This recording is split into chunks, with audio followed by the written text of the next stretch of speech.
Srihari Panchatulasi pack లో drops తో పాటు చప్పరించే టాబ్లెట్స్ కూడా ఉన్నాయి. డెల్టా శ్రీహరి పంచతులసి.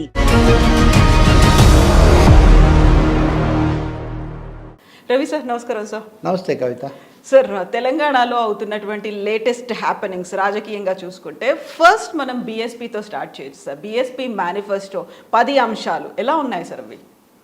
ఇప్పుడు మామూలుగా ఉన్న లైన్స్లోనే ఉన్నాయి ఒక విధంగా. ఆయనేమో ఇదివరకు పనిచేశారు ఐఏఎస్, ఈ గురుకులాలు వీటికి సంబంధించి ఐపీఎస్ మళ్ళీ చెప్తాను. ఆర్ఎస్ ప్రవీణ్ కుమార్ ఐపీఎస్ అయినా విద్యారంగంలో ఆయన బలమైన ముద్ర వేశారు. అణగారిన వర్గాల కోసం వీటిని కొత్త తరహా విద్యా విధానంలో విద్యా సంస్థలు వాటిని పెంచడం, నిజంగా ఆయన రాజీనామా చేసి బయటికి రావడం అది కూడా ఒక అనూహ్యమైన పద్ధతిలోనే జరిగింది. ఎక్కువ మందికి ఐడియా లేదు. కేసీఆర్కు బాగా బలంగా ఉపయోగపడే అధికారులు ఒకరు అనుకుంటున్నారు, బలమైన వాయిస్ అని కూడా. ఆయన అప్పుడు కూడా డిఫరెంట్గా మాట్లాడేవాళ్ళు. సరే, ఆయన బీఎస్పీని ఇక్కడ స్థాపించడం కూడా ఒక ఆసక్తికరమైన విషయం. ఎందుకంటే మాయావతి ఎక్స్పాన్షన్ పెద్దగా లేకుండా ఒక విధంగా బీజేపీ కొంచెం సాఫ్ట్ అనే ముద్ర వేసుకుంటున్నప్పుడు ఆయన తెలంగాణలో బీఎస్పీ స్థాపించారు. తెలంగాణలో బహుజనులు లేకపోతే సబ్బండ వర్ణాలు లేకపోతే ఎస్సీ ఎస్టీ బీసీ ట్రైబల్ వీళ్ళు ఎక్కువగా ఉంటారు జనాభాలో అనేది తెలిసిన విషయమే. కాబట్టి ఇట్లాంటి చోట కొంచెం ఇలాంటి అధికారి వచ్చి ఏర్పాటు చేయడం అనేది ఆసక్తి కలిగించింది. అది ఈవెన్ నేను కూడా ఆయనతో 2 సార్లు ఛానల్స్లో వాదించిన సందర్భాలు కూడా ఉన్నాయి. అంటే ఫోకస్ మీరు మునుగోడు ఎన్నికలప్పుడు ముఖ్యంగా బీజేపీ మీద ఫోకస్ పెట్టట్లేదు కదా, బీఆర్ఎస్ మీద ఎక్కువగా పెడుతున్నారని. ఆల్సో ఏంటంటే ఆయన భాషలో మొత్తం అది ఉంది, అంబేద్కర్ అది అంటారు. ఈ ప్రణాళిక చూస్తే ఒకటి అధికారంలోకి వచ్చే పార్టీలు ఇది అదే ఇట్లాంటి చర్చ ఎక్కువ జరుగుతుంటుంది. మిగిలిన పార్టీలు విధానపరంగానే వాటి ప్రణాళికలు అవి చూస్తారు. ఈ ప్రణాళికలో అందరినీ ఆకర్షించేది, పత్రికలను కూడా ఆకర్షించింది, వాషింగ్ మిషన్లు, స్మార్ట్ ఫోన్లు ఇలాంటివి ఇస్తామని చెప్పి. కాబట్టి మొత్తం 10 అంశాలు ఉన్నాయి. భూమికి సంబంధించిన అంశము, ఉపాధికి సంబంధించింది కూడా పెట్టారు. రైతులకు గిట్టుబాటు ధర. సో మోర్ సింబాలిక్గా చూస్తే ఆయన అన్నీ కవర్ చేయాలని అనుకున్నట్టుంది. అదే సమయంలో ఇప్పుడున్న పాలక పార్టీలు చాలా భారీ వాగ్దానాలు చేస్తున్నాయి కాబట్టి వాషింగ్ మిషన్లు దీన్ని కూడా జోడించినట్టున్నారు. అందులో పెట్టిన పేర్లు కూడా దొడ్డి కమరయ్య, జ్యోతిబాపులే, చాకలి ఐలమ్మ, ఓకే. అఫ్లైట్ ఈ తరగతులను తీసుకోవటం. ఐలమ్మ గురించి వీళ్ళందరూ ఎక్కువ మంది మాట్లాడేవాళ్ళు కాదు. 2006లో వాస్తవానికి మేము వజ్రోత్సవాలు లాంటివి చేసాం తెలంగాణ పోరాటానికి. అప్పుడు అందరినీ స్వరాజ్యం గారి దగ్గర నుంచి లేకపోతే బిఎన్ వీళ్ళందరినీ మేము అప్పుడు సన్మానం చేసాం. రాఘవరెడ్డి కూడా ఉన్నారు. సో అప్పుడు నిజానికి ఇంకా అది అజెండాలో కూడా లేదు. నేను కేసీఆర్ గారిని కూడా ఒక సభలో కలిసినప్పుడు తెలంగాణ పోరాట వార్షికోత్సవాలు దాన్ని మనం గ్లోరిఫై చేయాల్సిన అవసరం ఉంది అని చెప్పి, ఫర్ హిజ్ ఓన్ రీజన్స్ ఆయన దాన్ని ఒక విప్లవ పోరాటంగా దాన్ని గ్లోరిఫై చేయటం అనేది అట్లా జరగదు డెఫినెట్గా పాలకులు. అదర్వైజ్ ఐలమ్మను వీళ్ళందరినీ తలుచుకోవటం చాలా మంచిది. ఇంకోటి తెలంగాణ సోషల్ కాంపోజిషన్ రీత్యా వాళ్ళని అనుకోవటం కూడా మంచిదే. అయితే అవన్నీ అమలు చేసే అవకాశం ప్రవీణ్ కుమార్కి ఎప్పుడు వస్తుందో నాకు తెలియదు, కానీ పోరాడే అవకాశం మటుకు వస్తుంది. ఎస్ సార్, మనం సెకండ్ టాపిక్ లెఫ్ట్ పార్టీల గురించి మాట్లాడుకుంటే ఇప్పటికీ పొత్తు ఎడతెగని అలాగే కంటిన్యూ అవుతోంది సార్. ఎలా చూడొచ్చు? వామపక్షాలకు సంబంధించి బీఆర్ఎస్ ఏమో వాళ్ళే వదిలేశారు. అయితే ఆ తర్వాత ఏమన్నారంటే కేటీఆర్ మాకేం అగౌరవం లేదు, కేవలం మాకు సర్దుబాటు కుదరక సీట్ల కోసమే అని చెప్పారు. రెండవది ఖమ్మం జిల్లా అనేది చాలా అందరికీ అదొక ప్రధానమైన ఫోకస్ అయిపోయింది. వీళ్ళకు ఎక్కువ బలం ఉంది కూడా ఖమ్మం, నల్గొండ జిల్లాలో. కాంగ్రెస్కి కూడా ఇవన్నీ ఇట్లాంటి పరిస్థితుల్లో బీఆర్ఎస్ అయిపోయాక కాంగ్రెస్ ఇండియా కూటమిలో ఈ పార్టీలు కలిసి ఉన్నాయి కాబట్టి వీటి మధ్య అది అవగానే సెకండ్ ఆప్షన్ లాగా అందరు కాంగ్రెస్ గురించి మాట్లాడడం మొదలుపెట్టారు. వాళ్ళు కూడా వెళ్ళి మాట్లాడారు, రూల్ అవుట్ చేయలేదు. కానీ అదే సమయంలో బీఆర్ఎస్ ఎక్స్పీరియన్స్ రీత్యా జాగ్రత్తగా ఉండాలి, ముందుగా మనమేమే ఎక్కువగా ఉత్సాహపడిపోయి అత్యుత్సాహం చూపక్కర్లేదని ఖచ్చితంగా అనుకున్నారు. ఆ తర్వాత రాష్ట్ర స్థాయిలో ఇది తేలేదు కాదని జాతీయ స్థాయిలో సీతారాం యేచూరి, రాజా లాంటి వాళ్ళు అక్కడ వేణుగోపాల్తో కాంగ్రెస్ నాయకుడు మల్లికార్జున్ ఖర్గేతో మాట్లాడటం మొదలుపెట్టారు. ఈ మాటల్లో ఒకటైతే ఖాయం, కాంగ్రెస్ పార్టీకి ఎక్కువ అవసరం. కమ్యూనిస్టులకు చాలా సీట్లు లేకుండా వాళ్ళు ఉన్నారు కూడా. కాబట్టి సీట్లు ఉండకపోవడం కంటే ఒక 30-40 స్థానాల్లో ఇంకా కొంచెం 5,000 అట్లా తీసుకుంటే ఒక 50 స్థానాల్లో వీళ్ళిద్దరు కలిస్తే ప్రభావం చూపగలిగిన పరిస్థితి చాలా ఉంటుంది. చాలా ఆసక్తికరంగా 1,00,000 ఓట్లతో గెలిచి హరీష్ రావు గారు సంగారెడ్డిలో ట్రేడ్ యూనియన్ ఎన్నికల్లో ఓడిపోతూ ఉంటారు. అక్కడ రాములని ఉంటాడు, రాముల చేతులు ఇట్లాంటివి ఉన్నాయి. ఉదాహరణ కొత్తగూడెం గనులు తర్వాత మార్పులు వచ్చినప్పటికీ ఇప్పటికీ అక్కడ ఉన్న యూనియన్లకు ఆ ఓటింగ్ అది ఉంటుంది. కాబట్టి అందరినీ కలుపుకుపోవడం కాంగ్రెస్కి ఎక్కువ అవసరం. సూత్రరీత్యా ఒప్పుకున్నప్పటికీ ఇప్పటికీ అది క్లించ్ కాకపోవటం, ముగింపుకు రాకపోవటం మటుకు అదొక అనిశ్చితికి అన్సర్టనిటీకి దారితీస్తుంది. అందులో కూడా మళ్ళీ ఫార్ములా వర్కౌట్ చేశారు కాంగ్రెస్ వాళ్ళు. ఏమని అంటే 2 సీట్లు ఇస్తాము, ఓకే అక్కడ మరీ 1-1 అన్న స్థితి నుంచి 2 సీట్లు అనుకొని సర్దుకోవటమే. కనీసం 5 అన్నా కావాలని వీళ్ళు అనుకున్నారు. 5-2 మధ్యలో 3 అన్నా 3-4. కానీ వాళ్ళు భీష్మించుకొని మాగే తెగక మేము చేస్తున్నాము అంటే సరే ఈ 2 అయినా గట్టి సీట్లు మేము గెలిచే సీట్లు పరంపరగా సాంప్రదాయకంగా గెలుస్తున్నవి ఇవ్వమంటే అలా కాదు, 1 సీటు ఖచ్చితంగా మీరు ఇచ్చింది మేము ఓకే చేస్తాము, ఇంకొక సీటు మేము ఇచ్చిన 3 సీట్లలో నుంచి అది కూడా 1 సీటు ఇవ్వటం కాదు సూటిగా 3 సీట్లలో నుంచి అని అలా అనడం వల్ల కొంత చిక్కులు ఏర్పడ్డాయి. ఇప్పటికి కూడా అది అనిశ్చితంగా ఉంది. ఇది కాంగ్రెస్ కానీ ప్రతిపక్ష శిబిరానికి కూడా ఏం మంచిది కాదు. ముఖ్యంగా సిపిఎం విషయానికి వస్తే పాలేరులో ఇదివరకు తమ్మినేని వీరభద్రం కూడా పోటీ చేశాడు. భద్రాచలం అన్నది మొత్తం 2014 వరకు సిపిఎం నిరాఘాటంగా గెలుస్తూ వచ్చింది. 2 సీట్లు అట్లాంటివి. భద్రాచలం నకిరేకల్లు వీటిని సిపిఎం ఎప్పుడు గెలుస్తూ ఉండేది ఎట్టి పరిస్థితుల్లో. కాబట్టి భద్రాచలం మాకు తప్పకుండా కావాలి అంటే మా సిట్టింగ్ ఎమ్మెల్యేని మేము తీసేస్తాను. పోనీ పాలేరు సిట్టింగ్ సీటు కాదు కదా అంటే పాలేరులో చాలా కొమ్మలు తిరిగిన వాళ్ళు ఉద్దండ పిండాలు అక్కడ వస్తున్నారని అంటే మీ సమస్యలన్నిటికీ కూడా ఇచ్చే 2 సీట్లకే ఇవన్నీ ముడిపెడితే అది ఏమాత్రం ఇంత అయితే ఎట్లా అనే ఒకటి ఉంది. బట్ ఏదైనా తేలుతుంది. వాళ్ళు భద్రాచలం, పాలేరు, మధిర కూడా బోడిపూడి వెంకటేశ్వరరావు చాలా కాలం తర్వాత నరసయ్య గారు చేశారు. సో ఇవన్నీ ట్రెడిషనల్ సిపిఎం సీట్లు. పరిస్థితులు అవి ఎన్ని మారినా అక్కడ సిగ్నిఫికెంట్ ఓటింగ్ ఇదంతా ఉంటుంది. మరి ఈ రోజైనా అది కొలికేస్తున్నామో చూడాలి మనం.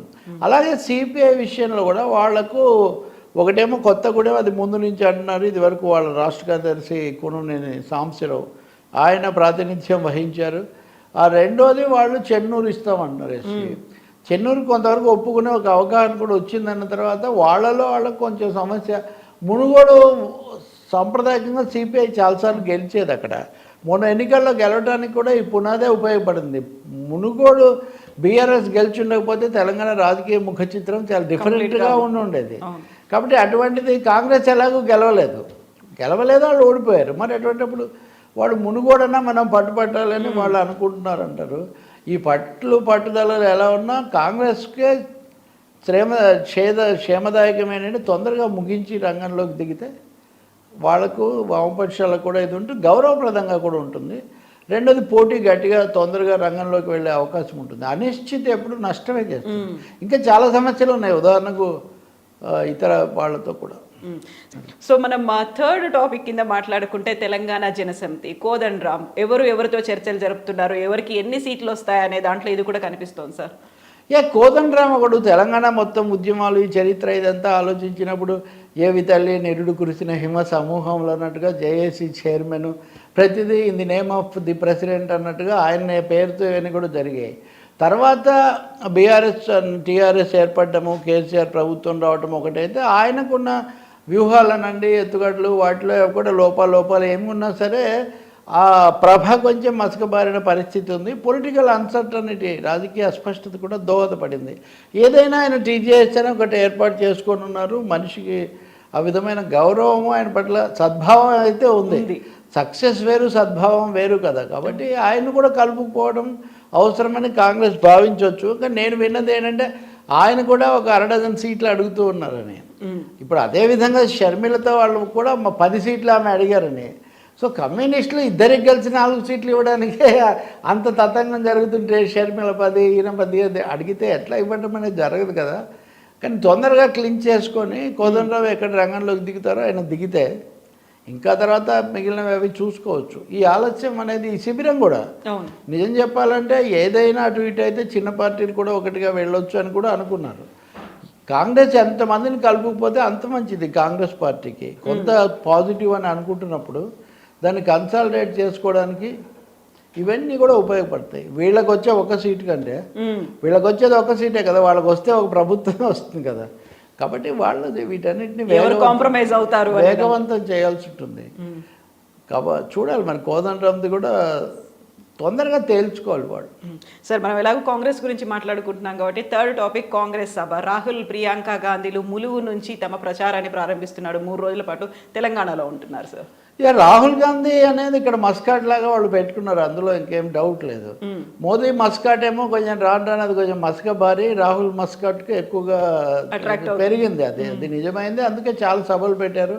ప్రియాంకను కూడా తీసుకొచ్చారు. ప్రియాంక మొదటి సభలోనే తను ఇందిరాగాంధీ లాగా ఉన్నానని అందరూ అంటున్నారు. ఇందిరాగాంధీకి ఇక్కడికి ఉన్న అనుబంధం, అలాగే సోనియమ్మ బిడ్డ అంటున్నారు. ఈ పదాలను కూడా వాళ్ళు వాడారు. సో ఇక్కడ ఆ పార్టీ కీలక నాయకులుగానే కాకుండా ఒక విధమైన సెంటిమెంట్ కూడా రైజ్ చేయడానికి కర్ణాటకలో విజయాన్ని ఇక్కడ కొనసాగించి తద్వారా ఇండియాకు సౌత్లో చాలా ఎక్కువగా ఉంది, దీన్ని నార్త్లో కూడా ఎక్స్టెండ్ చేసుకోవచ్చు అనే ఆలోచనలో వాళ్ళు ఉన్నట్టున్నారు. రేవంత్ రెడ్డి పిసిసి అధ్యక్షుడు కూడా అదర్వైజ్ తను చాలా దూకుడుగా ఉంటాడు, కానీ అక్కడ వాళ్ళ దగ్గర వాళ్ళని ముందు ప్రొజెక్ట్ చేయడం అనే అంశానికి ఎక్కువ ప్రాధాన్యత ఇస్తున్నారు. అది అవసరం కూడా. రాజశేఖర రెడ్డి అంత కరిష్మా ఉన్నా కానీ ప్రతిదానికి రాజీవ్ గాంధీ పేరు పెట్టేవాడు, సోనియా గాంధీని పిలిచేవాళ్ళు. అంటే కాంగ్రెస్ ఫిలాసఫీలో అది చాలా తప్పనిసరి అయినటువంటి ఒక భాగం. రెండోది ఆ విధమైన అటాచ్మెంట్ కూడా వాళ్ళకు ఉన్నది వాళ్ళే కాబట్టి వాళ్ళు రావటం అన్నది కొంచెం ఊపిచ్చేటటువంటి పని కాంగ్రెస్కు. రెండోది మొత్తం ఎన్నికల పోరాటము, ఈ ప్రచార పర్వాన్ని కొంచెం మరింత వేగవంతం చేయడానికి, ఆకర్షణీయంగా మార్చడానికి దోహదపడుతుంది. ప్రశ్నలు సంధించడం కూడా పెరుగుతుంది ఆ తర్వాత. సో మనం కాంగ్రెస్ గురించి మాట్లాడుకుంటున్నప్పుడు కాంగ్రెస్ తరఫున సీఎం అభ్యర్థి ఎవరు అనేది కూడా ఉంది. జానారెడ్డి నేనున్నాను అంటే లేదు, నేను ఉన్నానని భట్టి విక్రమార్క. సో అప్పుడే పోటీ అనేది ప్రారంభమైందా సార్? వాళ్ళు ఎప్పుడు చెప్తున్నారు కదా, చర్చలు వీటన్నిటిలో అడిగినప్పుడంతా మా దగ్గర సీఎం క్యాండిడేట్లకు రోట్లేదు, సీఎం క్యాండిడేట్లకు రోట్లేదు, సీఎం సీట్కే ఇంతవరకు ఇప్పుడు అదే ఉంది, అందుబాటులోకి వస్తుంది అనుకుంటున్నారు. నేను జానారెడ్డి సీనియర్, చాలా అత్యధిక శాఖలు నిర్వహించిన అతి సీనియర్ మాజీ మంత్రి. ఆయన చెప్తున్నాడు కూడా, ఏ సీఎం కంటే కూడా నేను ఎక్కువ శాఖలు నిర్వహించిన అది ఇది అంటున్నాడు. డకాముక్కిలు తిన్నాడు ఆయన కూడా. తెలుగుదేశం, ప్రజాస్వామ్య తెలుగుదేశం రకరకాల చాలా కాలంగా కాంగ్రెస్తో ఉన్నారు కాబట్టి ఆయన టాలెస్ట్ ఎత్తులో కూడా అలాగే ఉంటాడు, సీనియర్ మోస్ట్ అనుకుంటారు. నాగార్జున సాగర్లో ఓడిపోయి ఇప్పుడు ఆయన కుమారుడికి అక్కడ టికెట్ ఇచ్చారు. ఆయన పేరు జైవీర్ రెడ్డి. ఇప్పుడు ఆయన ఏమంటారంటే, నేనెప్పుడు పదవులు వెతుక్కుంటూ పోలేదు, పదవులే నన్ను వెతుక్కుంటూ వచ్చాయని. రెండింటికి పెద్ద అర్థంలో పెద్ద తేడా ఏముండదు, కొంతవరకు ఆ చూపులోనే ఉన్నారనేది ఇక్కడ తెలుస్తుంది. అంతేకాకుండా ఆయన ఒక అనౌన్స్మెంట్ కూడా చేశాడు. ఏమంటే, నన్ను సీఎంగా ఎంపిక చేస్తే జైవీర్ రాజీనామా చేస్తాడు, నేను అక్కడి నుంచి పోటీ చేస్తానని. ఇంకా అది అవ్వకముందే భట్టి విక్రమార్క కూడా ఏదో ఇంటర్వ్యూలో చెప్తున్నారు సీఎం రేస్లో ఉన్నారు అంటే, సహజంగా అది ఉంటాను కదా అన్న పద్ధతిలో ఆయన ఏదో జవాబు చెప్పినట్టు వాళ్ళు పెట్టారు. ఇంక ఇది కాకుండా అప్పుడప్పుడు అడపా మాట్లాడుతున్న వాళ్ళు ఇంకో 3-4 ఉన్నారు. నిజానికి ఆ మాట డైరెక్ట్గా రేవంత్ రెడ్డి అనడం లేదు, కానీ సంతకం ఫలానాది చేస్తాను ఇట్లాంటివి ఆయన కూడా చెప్తారు. ఉద్యోగం ఇస్తాము. నిన్న కూడా ఒక ఆమె ఉద్యోగం, మొదట ఉద్యోగం ఇస్తానని ఒక సంతకం చేయడం, ఇవన్నీ చూస్తే దానికి కావాల్సిన ఆ బిల్డప్ అయితే చాలా ఎక్కువగానే ఉంది. మరోవైపున చాలా పవర్ఫుల్ సీనియర్ అనుకున్న అభ్యర్థులు కూడా, నాయకులు కూడా కొంతమంది డిసప్పాయింట్ అయ్యి చాలా తొందరగా వెళ్ళిపోవటం కానీ ఇవన్నీ చూస్తుంటే కాంగ్రెస్లో అంతర్గతమైన, ఇందాక మనమేమో వేరే పార్టీల గురించి మాట్లాడాం, కాంగ్రెస్లో అంతర్గతంగా కూడా చాలా మసనం జరుగుతుంది. ఇది ముగింపు. వాళ్ళు 51 సీట్లు ఎన్నో ప్రకటించినప్పుడు కూడా, అప్పుడు కూడా ఈ తరహా వివాదం లేని వాటిని ఎక్కువగా ఎంపిక చేసుకొని జాగ్రత్తగా ప్రకటించారు. కాబట్టి వాళ్ళు కూడా దీన్ని కొలిక్కి తెచ్చుకొని వెళ్లాల్సి ఉంటుంది. ఎట్టి పరిస్థితుల్లో కాంగ్రెస్ అధిష్టానం ముఖ్యమంత్రి అభ్యర్థిని ప్రకటించే అవకాశం ఉండదు. Take it. రేపు రాహుల్ గాంధీ వచ్చిన కర్ణాటక జనరల్ టర్మ్స్లో వాళ్ళు మాట్లాడతారు, కానీ ఇప్పుడు రాజశేఖర రెడ్డి అన్క్వశ్చన్ లీడర్గా ఉన్న రోజుల్లో కూడా ఆయనే ముఖ్యమంత్రి ఫేస్ అనే వాళ్ళు ఏం చెప్పలేదు. ఎన్నికయ్యాక కూడా 3-4 రోజులు దాని గురించి సస్పెన్స్ అయిన లేదు ఎవరిలో, కానీ ఫార్మల్ అనౌన్స్మెంట్ లేదు. అందువల్ల ఇప్పుడు వేరే ప్రభుత్వం కూడా ఉంది, పోటీ ఇదంతా నడుస్తుంటుంది. బట్ ఆ అంశం అయితే తెర మీదకి వచ్చింది మిగిలిన వాటి అన్నిటికంటే. అంటే ప్రజలు ఎవరికి ఓటేయాలన్నది ఇంకా నిర్ణయించుకున్నారా లేదా అనేది ఎట్లా ఉన్నా, కాంగ్రెస్ నాయకులు మటుకు చాలామంది ముఖ్యమంత్రులు అవ్వాలి అని నిర్ణయించుకోవడం మనకు జానారెడ్డి గారి బోనీతో Start అయింది. అర్థమైంది. Yeah. సార్ ఇప్పుడు ఎలాగో మనం కాంగ్రెస్ గురించి మాట్లాడుకుంటున్నప్పుడు కేసీఆర్ ఫోకస్ అంతా కాంగ్రెస్ మీద ఎందుకు కనిపిస్తుంది సార్? తుఫాను వేగంతో బహిరంగ సభలకు అటెండ్ అవుతున్నప్పుడు బీజేపీ కంటే ఎక్కువ ఫోకస్ కాంగ్రెస్ మీదే పెట్టారు ఆయన. అంటే 2-3 ఖచ్చితంగా అది నిజమే. ఆయన కాంగ్రెస్తో నిన్న కూడా నేను మాట్లాడింది చూశాను, మొన్న కూడా ఎక్కడ చూసినా కానీ ఆయన కాంగ్రెస్ వాళ్ళ వాగ్దానాలు అవి నిజం కాదు, అసలు కాంగ్రెస్ వాళ్ళే ఇదంతా ఇట్లా అయింది. ఇప్పుడు కాంగ్రెస్ బీజేపీ మధ్య సమదూరం, ఇండియా ఎన్డీఏల మధ్య సమదూరం అన్న థీరీ ఆయన ప్రసంగాల్లో అయితే ప్రతిబింబించటం లేదు. అవును, ఆయన ప్రసంగాల్లో ఈ దేశం ఇలా ఆయన జాతీయ పార్టీ పెట్టినప్పుడు కూడా ఈ దేశం ఇలా ఉండడానికి కాంగ్రెస్ బీజేపీ కదా పాలించాయి, వాటికి బదులు బీఆర్ఎస్ రావాలి లేకపోతే అలా అని కదా ఆయన బయలుదేరారు. మరి ప్రసంగాల్లో అంటే తెలంగాణలో అది అసలు ఫ్యాక్టరే కాదు అని ముందే తీసేసి కాంగ్రెస్ పార్టీనే ఫ్యాక్టర్గా, తద్వారా ప్రధాన ప్రత్యర్థిగా మధ్యలో అన్నారు కదా, నాకు కాంగ్రెసే మాకు ప్రధాన ప్రత్యర్థి అని. అందువల్ల దాన్ని కూడా ఆయన ప్రతిబింబిస్తుండొచ్చు, కానీ అసలు మాట వరుసకు కూడా అనకపోవడమే కాదు. నిన్న కేటీఆర్ సిరిసిల్ల సభలో మత రాజకీయాలు ఇవన్నీ మంచిది కాదు, ఎప్పుడు గంగా యమున తెహజీబ్ అనే ఇది ఒకటి ఉంది కదా మనకు ఒక పల్లవి. సో అట్లాంటివి అంటూనే కొంతమంది మతాల పేరుతో చిచ్చు పెడుతుంటారు, జాగ్రత్తగా ఉండాలన్నారు. అలా అన్నప్పుడు కూడా బీజేపీ సంఘ పరివార్ ఈ పేరు ఏది కూడా తీసుకురాలేదు ఆయన. కాబట్టి ఆయన లెక్కలేవో ఆయనకు ఉంటాయి. 2018లో నిజానికి అప్పుడు కేసీఆర్ వేరు, ఇప్పుడు పరిస్థితులు వేరు, కానీ అప్పుడు కూడా ఆయన మోడీ మీద మత రాజకీయాల మీద వీటిని తప్పకుండా స్ట్రెస్ పెడుతుండేవాళ్ళు. ఇప్పటివరకు సభలు చాలా వేగంగా తన షెడ్యూల్ను లేదా తన పరిమితులను దృష్టిలో పెడుతున్నా చాలా సెలెక్టివ్గాను తర్వాత తొందరగా కవర్ చేయాలనేది అది కూడా ఒక సిగ్నలే. అంటే ఆయన మాట్లాడుతున్న తీరు గ్రౌండ్ లెవెల్కి ఎప్పుడు ఆయన గ్రౌండ్ లెవెల్లోనే మాట్లాడతారు, కానీ అప్రోచ్ ఇస్తున్న తీరు మటుకు is preparing for a tough battle. ఆ tough battle is more with the Congress అని ఆయన గుర్తిస్తూ ఉన్నారు. మూడోది ఆయన బీజేపీని ఎక్కువగా రెఫర్ చేయడం, మోదీ మీద వ్యక్తిగతంగా దాడి చేయడం, వీటిని అవాయిడ్ చేస్తున్నారు. ఈ 3-4 సిగ్నల్స్ మనకు కనిపిస్తున్నాయి. ఇంకోటి ఏమో ముస్లిమ్స్ గురించి కూడా దృష్టిలో పెట్టుకుంటున్నారు. అందుకనే మత సామరస్యం అని చెప్పినప్పుడు మిలాడి నబీ తర్వాత అవి 2 పత్రికలు పండుగలు ఒకే రోజు వస్తే మన ముస్లిం సోదరులు మిలాడి నబీ ఒక రోజు అటు ఇటు చేశారని కూడా ఆయన చెప్తున్నారంటే he's conscious of all the factors that are operating in Telangana. So ఇప్పుడు మనం లాంగ్వేజ్ గురించి మాట్లాడుకున్నాం, భాష గురించి మాట్లాడుకున్నప్పుడు రాజకీయ నాయకులు ఉపయోగిస్తున్నటువంటి లాంగ్వేజ్ని ఎలా చూడొచ్చు సార్? ఎదుటి వాళ్ళని తక్కువ చేయాలి అంటే ఇంత దారుణమైన భాష మాట్లాడాలా అనేది. ఎవరి గురించి అడుగుతున్నారు మీరు? ఎంపీ అరవింద్ గురించి సార్, అంటే చావుల గురించి MP Arvind is notorious in using of his language. ఇంకా ఒక ఏడాది కిందటైతే ఆయన పాటలు పాడేవాడు, పాటలకు ప్యారడీలు నేను కూడా చేస్తాను, అదేం పెద్ద పనేం కాదు. ఇప్పుడు అన్నిటికంటే తేలికైన పని ఎదుటి వాళ్ళని డిమోరలైజ్ చేయటం, ఎదుటి వాళ్ళను చాలా చులకన చేసేసి అపహాస్యం చేసేయటం. అంటే అది నా సీట్లో నా కోటలో కూర్చొని నేను ఏదైనా మాట్లాడతాను, కానీ పబ్లిక్ ప్రజల ఆమోదం ఎంతుంది, రెండవది అది నిజమే, అందులో వాస్తవం ఎంతుందని ఆయన నిన్న మాట్లాడిన మాటలో ఈవెన్ సంస్కారం అనేది కూడా ప్రశ్నార్థకం అవుతుంది. ఎవరు బతికున్న వాళ్ళ చావుని గురించి మనం మాట్లాడడం, కానీ ముఖ్యమంత్రి ఆయన కుమారుడు పోతే నేను ఇంత ఇస్తానంటే అసలు ఏం సంస్కారం అనేది? అది ఏమి రాజకీయం అండి? బీజేపీ కావచ్చు, కాంగ్రెస్ కావచ్చు, ఇంకో భారత కావచ్చు, కమ్యూనిస్ట్ కావచ్చు, ఏదైనా అలా మాట్లాడతారా? అంటే అంత తేలిగ్గా కూడా చులకన కూడా కాదు అది it's a question of culture కూడా లేకపోవడం. ఆ తర్వాత కవిత ఆల్ సైడ్ అండ్ ఆమె సమస్యలు, ఆమె పోరాటాలు, ఆమె కేసులు అవి ఉండొచ్చు ఆమెకు, కానీ ఆమె అఫ్టర్ ఆమె అదే అడుగుతున్నారు కదా, ఒక ఆడబిడ్డ గురించి ఇలా మాట్లాడతారని. కవిత వీడియో మనం చూస్తే ఆమె ఆయన్ను కాకుండా జనాన్ని అడుగుతున్నారు, ఇలా మాట్లాడితే మీరు యాక్సెప్ట్ చేయగలుగుతారా అని. అప్పుడప్పుడు రేవంత్ రెడ్డి కూడా మా కేసీఆరే మాట్లాడతారు ఆ మాటకు వస్తే, అది వేరే విషయం. కానీ ఫర్ ధర్మపురి అరవింద్ ఇట్స్ అదొక పద్ధతిగా మార్చుకున్నాడు ఆయన, ఒక విధంగా కేర్లెస్గా మాట్లాడటం. బండి సంజయ్ కూడా అలా మాట్లాడితే చివరికి ఆయన అధ్యక్షుడిగా ఉన్నాయని కూడా తీసిపోయి వాళ్ళ పార్టీయే మార్చింది కదా. కాబట్టి అరవింద్ మాట్లాడగలిగిన వాడు అయినప్పుడు దాన్ని అదేదో సహేతుకంగా ఆమోదయోగ్యంగా మాట్లాడడం చాలా మంచిది. ఈ భాష ఎంత మాత్రం చావుల గురించి మాట్లాడటము, ఏదో పరిహారాలు ఇప్పించడాల గురించి మాట్లాడటము, దానికి పరిహారం లేదు ఆ విధమైన భాషకు. You should change that. తప్పకుండా ఆయనే కాదు, అలా ఎవరెక్కడ మాట్లాడినా కానీ దాన్ని ఖండించాలి. ఇది ఇప్పుడు రెఫరెన్స్ నాకు అది కనిపిస్తుంది. అదే కాదు, ఆయన ఇంకోటి కూడా మాట్లాడారు, మరి మీ లిస్ట్లో ఉందో లేదో నాకు తెలియదు. నేనేదో ఛానల్ వాళ్ళు అడిగితే నిన్న చెప్తున్నాను నేను, ఆయన ఎన్నికలు అయిన తర్వాత ఇప్పుడు మీరు కనుక ఇందూరులో 7 అభ్యర్థులు మీరు గెలిపించండి, ఇది ఆ తర్వాత మిగతా వాళ్ళు అవునా ఉంది సార్. కొనుగోళ్లకి సంబంధించి కూడా ఎంపీ అరవింద్ మాట్లాడాడు సార్, దాన్ని ఎలా చూడొచ్చు? ఇంకేముంది, కొనుగోళ్ళు అమ్మకాలు మొదలు పెట్టారని మనం చెప్పే హార్స్ ట్రేడింగ్ అనేది ఆయన దానికి రెడీగా ఉన్నాడు.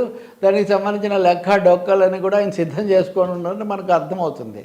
దానికి కండిషన్ ఏంటంటే ఇందూరులో 7 సభ్యులను 7 ఎమ్మెల్యేలను గెలిపిస్తే అప్పుడు తర్వాత అందరూ ఎలా ప్రభుత్వం రాదో ఆయన చూస్తాడంట. ఏదో సామెత చెప్పినట్టుగా ముత్యాల ముగ్గుల బాబుది ఒక డైలాగ్ ఉంటుంది, మా మామయ్య చెవిలో వెంట్రుకలు మొలిపించు మిగిలిన సంగతులు నేను చూసుకుంటా అన్నాడంట. ఒక దేవుడు ప్రత్యక్షమై ఏం కావాలి నీకంటే, అంటే మామ చెవిలో వెంట్రుకలు ఉంటే అదృష్టం అని ఒక పాతకాలం నమ్మకం అనమాట. అలాగే ఇందూరులో 7 గెలిస్తే బీజేపీ ప్రభుత్వం ఎలా వస్తుందండి? ఏం చూసుకుంటాడు ఈయన? ఆపరేషన్ ఫామ్ హౌస్ రిపీట్ చేస్తాడా? ఇంకో విషయం అంట, మీకే కాదు మాకు కూడా రాజకీయం తెలుసు అంటున్నాడు. ఏం రాజకీయం? అమ్మకాలు కొనుగోలు అదేమన్నా రాజకీయమా? కాబట్టి బీజేపీకి ఆయన బిఎల్ సంతోష్ ఏమో హంగ్ వస్తుంది గ్యారంటీగా అంటాడు, రఘునందన్ రావు ఏమో 40 సీట్లు వచ్చినా మాదే ప్రభుత్వం అంటాడు. ఈయనేమో అందరు మా దగ్గరికే వస్తాడంటారు. ఇంతకంటే సాక్ష్యం అక్కర్లేదు. Operation farm house politics continue అవుతున్నాయి చెప్పడానికి. ఇది పొలిటికల్. మొదట మనం అరవింద్ కామెంట్లో ఫస్ట్ పార్ట్ లాంగ్వేజ్ కల్చర్ గురించి, సెకండ్ది మోర్ పొలిటికల్. సో ఇది చాలా పొలిటికల్ మోరల్స్ ఎథిక్స్కు సంబంధించింది. రెండవది ఒక్కసారి ఏదో వన్స్ బిటన్ ట్వైస్ షై అంటారు. ఒకసారి దెబ్బతింటే మిగిలినప్పుడు జాగ్రత్త పడతారని. ఆపరేషన్ ఫామ్ హౌస్ లాంటి దాంట్లో చిక్కుకొని అంత విలవిల్లాడినా కానీ ఏమీ మారలేదు. మిగతా రాష్ట్రాల్లోకి మళ్ళీ ఎన్నికలు అవగానే అందరూ మా పార్టీలోకి వస్తారు, మేము కొనేస్తాం. ఇప్పటివరకు కేసీఆర్ మీద చేసిన విమర్శ అదే కదా, కాంగ్రెస్ వాళ్ళని తీసుకున్నారు ఇంకోటిని తీసుకున్నారని. అటువంటిది ఇలా మాట్లాడేటప్పుడు బాధ్యతగా మాట్లాడాలి. రెండోది ఈ పద్ధతులు జనానికి నచ్చవు అనేది కూడా గుర్తుపెట్టుకోవాలి. గతంలో వాళ్ళు ప్రజలు అలసిపోయారు ఫిరాయింపు రాజకీయాలతో. మేము ఎవరికి టికెట్ ఓటేసి గెలిపించినా వాడు ఆ పార్టీలో ఉంటాడన్న గ్యారంటీ లేదని ఈయన ముందే చెప్పేస్తున్నాడు. అందరూ మా పార్టీలోకి వస్తారు, మాతో టచ్లో ఉన్నారు. ఏంది టచ్ ఏంటి, హిచ్ ఏంటి? కాంగ్రెస్కి ఓటేస్తే అది బీఆర్ఎస్కి సీటుగా మారుతుందని క్యాంపెయిన్ చేసిన వాళ్ళే వీళ్ళు ఇప్పుడు కొనుగోళ్ల గురించి కూడా మాట్లాడుతున్నారు. అంతే కదా, కరెక్ట్. అది కరెక్ట్. ఇప్పుడు కొనుగోళ్ళు అమ్మకాలు అన్నప్పుడు మీరు చూడండి, చాలామంది పార్టీలు మారుతున్నారు. ఎన్నికల ముందు పార్టీ మారడం ఓకే. అనేక మంది ఇప్పుడు బీజేపీలోకి వరుస కడతారన్నారు, కానీ బీజేపీ నుంచి వరుస కడుతున్నారు. బీజేపీలోకి వరుస కట్టిన వాళ్ళు ఎవరు లేరు. అలాగే బీఆర్ఎస్లో టికెట్లు రాని వాళ్ళు చాలామంది కాంగ్రెస్లోకి వస్తున్నారు. ఇవన్నీ ఎన్నికల ముందు కాబట్టి అదొక రకం. కానీ అరవింద్ చెప్తుంది ఏంటి, ఎన్నికలు అయిన తర్వాత ఇందూరులో 7 సీట్లు వస్తే అందరూ ఏ ప్రభుత్వం ఎట్లాదో ఆయన చూస్తాడంట, అక్కడికి వస్తారంట. సో ఇదంతా దాల్మే కుచ్ కాలాహ అనేది స్పష్టం అవుతుంది. అది కూడా అభ్యర్థుల్ని కూడా కాలాతో చెల్తానాయి అని చెప్పాలి ఆయన. Exactly sir. సో అభ్యర్థులు కూడా అనౌన్స్ చేయకముందే ఇలాంటివన్నీ అంతే కదా. ముందు వాళ్ళ అభ్యర్థులే వాళ్ళకి ఇప్పటికి తేలలేదు, మీ అభ్యర్థులు తేలలేదు, వాళ్ళు ఎన్నికల్లో నిలబడలేదు, ఓట్లేసి ఇదంతా ఎంత తతంగా ఉంది. ఆలు లేదు, చూలు లేదు, అమ్మకాలు కొనుగోళ్ళకి మటుకు రెడీగా ఉన్నామంటే హాస్యాస్పదమే కాదు, అభ్యంతరకరం కూడా. Yes sir. మనం హైదరాబాద్ గురించి మాట్లాడుకుంటే పార్టీల పరంగా ఎందుకు అన్ని సిటీ మీదే ఫోకస్ పెట్టాయి సార్? సిటీలో ఇంకెక్కువ జిహెచ్ఎంసీ లిమిట్ ఉంది, హెచ్ఎండిఏ పరిధి ఉంది అనా, లేకుంటే ఎందుకు sir? After all it is Hyderabad. లేదా హైదరాబాద్ అంటే మన బీజేపీ మిత్రులకు సరిపడదు, వాళ్ళు ఏదో భాగ్యనగరం అనాలి. భాగ్యనగరం అంటే ఏంటి, హైదరాబాద్ అంటే ఏంటి, లేదా ఏదైనా ఇది చార్ చౌక్ షహర్, మినీ ఇండియా అని జైల్ సింగ్ రాష్ట్రపతిగా ఉన్నప్పుడు ఎప్పుడు వచ్చినా అంటుండేవాడు.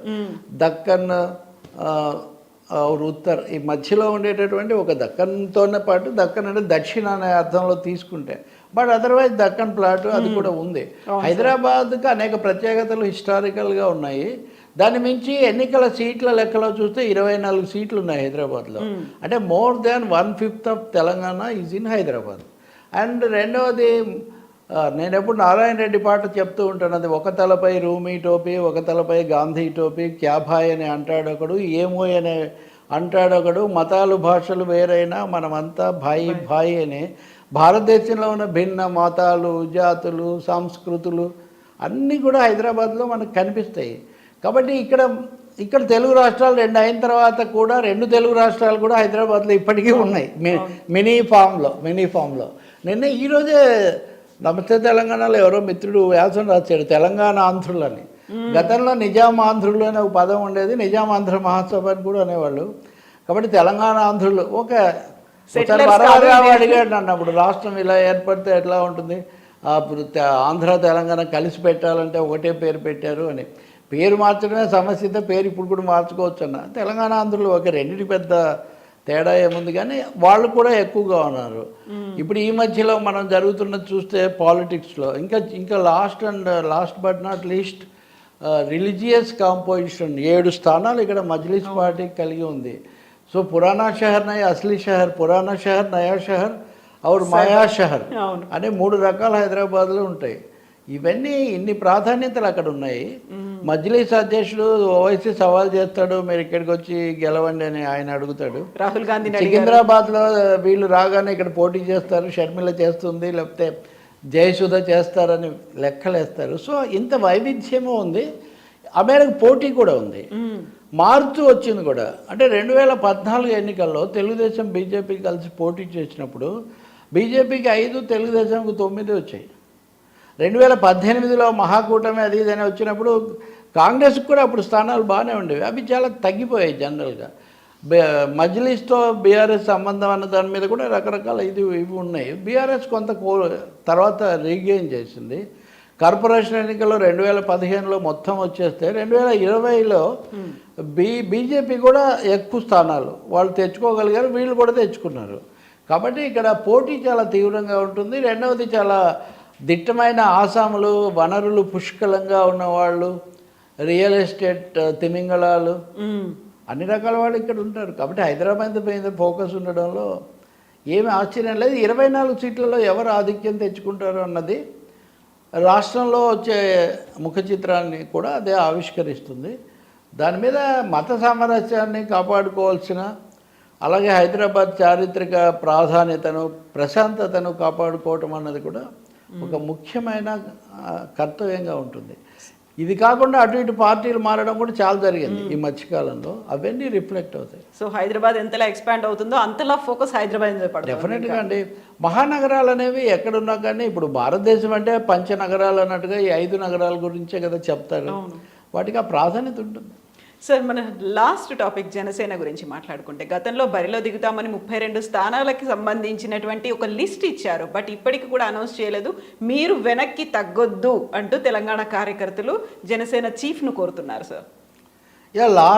నిజంగా లాస్టే జనసేనకు హైదరాబాద్లో పోటీ చేయడం అన్నది వాళ్ళ ఎజెండాలో ఎప్పుడు లాస్ట్ అంశంగా ఉంటుంది. ఎప్పటి వరకు కూడా 2018లో కూడా ఆయన చివరి వరకు చెప్పడము, మళ్ళీ రావడము, వెళ్ళడము, అదే బీజేపీ లక్ష్మణ్ ఎవరో వెళ్ళి ఆయన కలవటము, మళ్ళీ కార్పొరేషన్ ఎన్నికలప్పుడు అదే రిపీట్ అయ్యింది. నేను కూడా పోటీ చేస్తాను, నాకు మద్దతు ఉందన్నారు. ఒక్క ప్రజారాజ్యం రోజుల్లో మటుకు పవన్ కళ్యాణ్ కార్పొరేషన్ ఎన్నికల్లో ఏదో ప్రచారం చేసేవాళ్ళు, కొంత ఏదో ప్రభావం కూడా కనిపించినట్టుంది. ఒకేసారి వచ్చాయి అప్పుడు. ఇంకా తర్వాత ఎప్పుడు హైదరాబాద్లో ఉంది అనడమే కానీ ఆయన పోటీకి సిద్ధపడలేదు ఇన్ ఫేవర్ ఆఫ్ బీజేపీ. అది మనము అండర్లైన్ చేసుకోవాలి. ఈరోజు ఉదయం కూడా ఆయన ఏం చెప్తున్నారు, పైగా 32 సీట్లని జాబితా కూడా ప్రకటించారు. మిగతా వాళ్ళు ఎవరు ప్రకటించక ముందే ప్రకటించారు. అదే నేను అప్పుడే క్వశ్చన్ చేశాను, ఎవరితో కలిసి విడిగానా, తెలుగుదేశంతోనా, బీజేపీతోనా, మీరు ఒక్కరేనా అంటే. రాజకీయ విధానం చెప్పకుండా పెద్ద పెద్ద ప్రకటనలు చేస్తే ఎప్పుడు సందేహించాల్సి వస్తుంది. ఒక పార్టీలో కార్యకర్తలందరూ కలిసి పోటీ చేద్దామని నాయకుడిని అడగడం అనే పరిస్థితి మీరు ఎక్కడైనా చూస్తారో, అది ఒక జనసేనలోనే మీరు చూస్తారు. ఇప్పటికి కూడా సందేహమే, నిజంగా పోటీ చేస్తారా లేదా అన్నది. రెండోది, ఆయనకు తన పరిమితులు తెలుసు అని కూడా నేను అనుకుంటాను. అందుకని జనాకర్షణ లేకపోతే ఇంకొకటి ఉండడం, మాట్లాడడం వేరు. వాళ్ళందరూ అంటుండొచ్చు, అల్టిమేట్గా ఆయన బీజేపీ అని చెప్తే అది చేస్తాడు.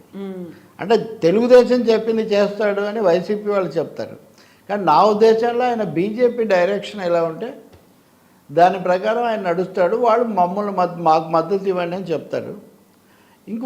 ఒక్క పాసిబిలిటీ ఏంటంటే, తెలుగుదేశం పార్టీ కాంగ్రెస్ను బలపరుస్తుంది, లేదా ఆ కులం వాళ్ళందరూ ఓట్లు వేస్తారు, ఒక కులం వాళ్ళు, ఆ కులం అంటే ఎందుకు, పార్టీ వేరు కులం వేరు కదా. అలా అన్న తర్వాత ఇప్పుడు వాళ్ళు 81 చోట్ల పోటీ చేస్తున్నారు. ఇప్పుడు ఎవరికి ఉపయోగపడాలని చేస్తున్నారు ఏంటి అనేది ఒక క్వశ్చన్.